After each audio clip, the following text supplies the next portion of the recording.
he can break that marriage, man. Uh-oh. See that? Y'all don't know that, man. This is 1 Samuel, the 18th chapter, the 25th verse.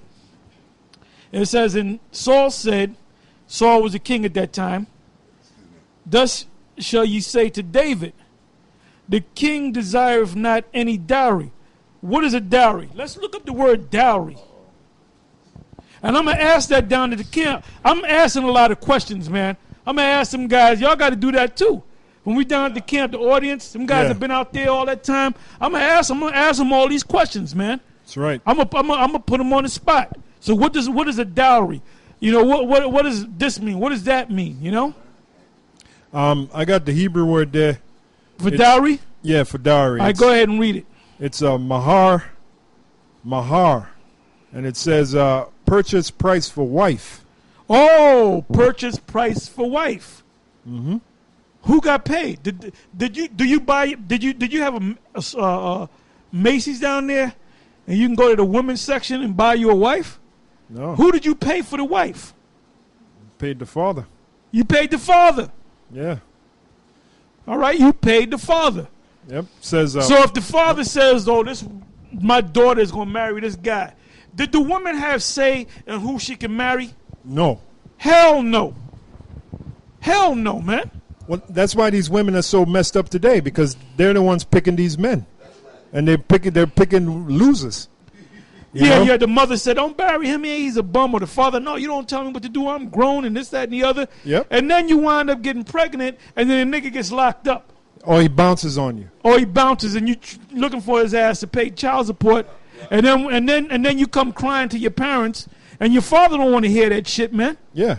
Your father go like that and walk in the other fucking room, man. Yeah, because you chose. You made the choice, you dumb bitch. You dumbass bitch, you made the choice. And you goddamn women, you making bad choices all the fucking time, man. Oh, hell yeah. Especially you goddamn black woman. You always making bad choices. then when you meet another dude, it's always a guy. He did this and he didn't do that. And this guy is never you. It's never you, bitch. It's never you. She ain't got the problem. Oh, well, that's why Nate did what he did when the woman sent that letter and didn't give a name and did that to shock you, man. And Shaka, that was good for your fucking ass, because your ass ain't right any goddamn way, man. You know? I mean, you broke out, but guess what? You still under that goddamn zombie spell, man. Hey, call him the First bishop. of all, you wanted to stay at that spot in Dallas, man. The scripture said, take ye low, take ye wrong. That's in Corinthians, man. You should have just said, you know what? I know I set the camp up, but I'm going to set the camp up somewhere else. So you wasn't being spiritual, man. Right. And then you really didn't want to deal with them because they brought judgment against you because of a woman. Yeah. Now, had that never been brought up, guess what? You would have still been in there praising Nate. But then you still call Nate a bishop. A bishop of what? Right. Huh? That man don't know the scriptures, man. We got that man jumping like a black Mexican jumping bean, man. Hey, first you say no rape, now you say rape in the case of emergency, man. Hey brother, you guys are easy. Oh shit, that's just too easy. No, that shit is too easy. It's too easy. No. Shit is too easy. Fuck it. I'm through. I don't play no more. We won't play no more. You know why I'm saying that, right? You guys are easy, man. I'm going to say it this way. You too easy. You're too easy. Like in that movie Needful Things, they whipping you, Buster. They making you walk there. That's you. Watch the movie Needful Things if you haven't seen it. You the guy Buster at the end. That shock you. He done lost it. Hey, shock you. Break out of that goddamn spell that you in. Break out of that goddamn zombie spell, man. And just set up a camp somewhere else. If the Most High is with you, the Most High is going to bless it, man. But anyway, let's get into the scripture, right? Now, you read the word dowry. So it says, 1 Samuel 18:25. And Saul said, thus shall ye say to David, the king desireth not any dowry, which is of the law, all right?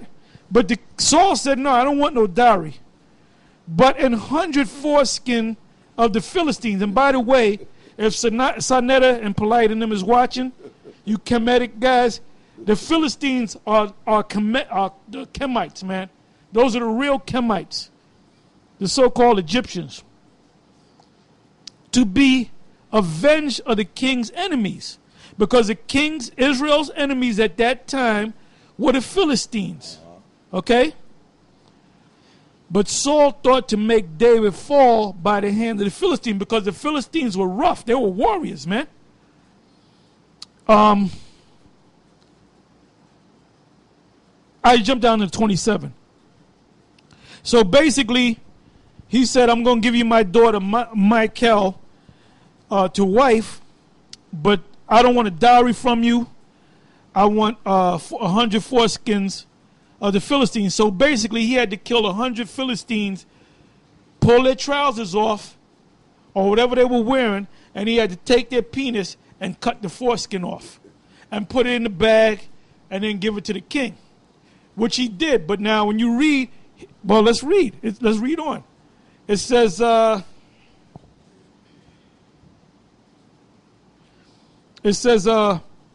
wherefore David arose and went, he and his men, and slew of the Philistines 200 men. So he gave him a double portion. He killed 200 Philistines, Kemites, pulled their penises out, chopped the foreskin off, put it in a bag, and gave it to King Saul. And David brought their foreskins, and they gave them in full tale, all 200 of them, to the king, King Saul, that he might be the king's son-in-law, that he might get his daughter. And Saul gave him Michal, his daughter, to wife. Now they didn't consummate the marriage. They were what's the word? A spouse. They were engaged. Because meantime, David was fighting in the wars, man, for King Saul. That's right. Now,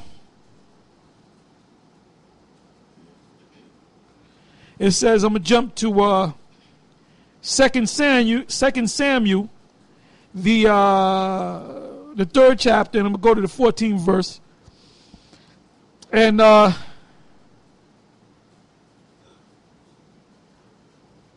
going to read it. It says, and David sent messengers to Ishbosheth, Saul's son, because Saul died in the wars against the Philistine with some of his sons. His main son was Jonathan, saying, deliver me my wife Michal, which I espouse, engage to me for 100 foreskins of the Philistines, right?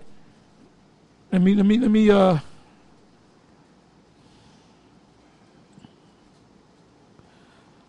Now we went through some words. We went through the word dowry. We went through the word wife, espouse. Espouse meaning to be engaged, right? Let me read it again. It says, and David sent messengers to Ishbosheth, Saul's son, saying, deliver me my wife, Michal, which I espouse, got engaged with, to me for 100 foreskins of the Philistines, right?